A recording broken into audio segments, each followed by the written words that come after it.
उदगीर तालुक्यातील हंडरगुळी येथील Shams petrol pump पुन्हा एकदा चर्चेत आले आहे। या पेट्रोल पंपावर छताची व्यवस्था नसल्याने कर्मचारी आणि ग्राहकांना तब्बल 42 अंश तापमानात उघड्या उन्हात उभे राहून पेट्रोल डिझेल घ्यावे लागत असल्याचा आरोप केला जात आहे।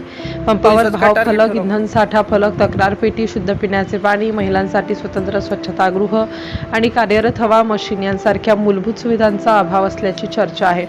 शेतकऱ्यांचा आरोप आहे की मशागतीसाठी आवश्यक डिझेल मिळत नसताना काही निवडक वाहनांना आणि व्यक्तींना मात्र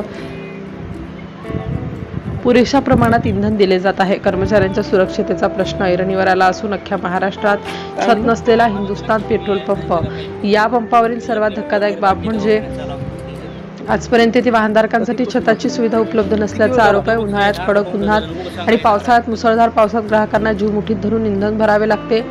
लाखो रुपयांची उलाढाल करणाऱ्या पेट्रोल पंपावर मूलभूत सुविधा नसल्याने ग्राहकांमध्ये तीव्र नाराजी आहे।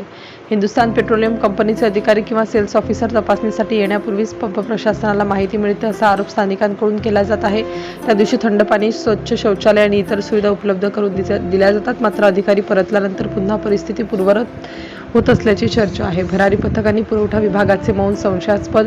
जिल्हाधिकारी यांच्या निर्देशानुसार विविध समित्या आणि भरारी पथके कार्यरत असतानाही या पंपाची सखोल चौकशी का होत नाही असा सवाल नागरिक विचारत आहेत। अनेकदा वृत्तपत्रात बातम्या प्रसिद्ध होऊनही प्रशासनाने ठोस कारवाई न केल्याने अधिक संशय गडद होत आहे।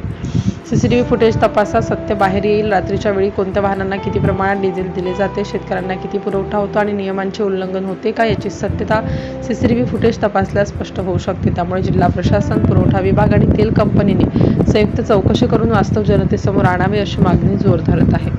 व्हिडिओ पॅलेसला सबस्क्राइब करा आणि बेल आयकॉनवर क्लिक करायला विसरू नका।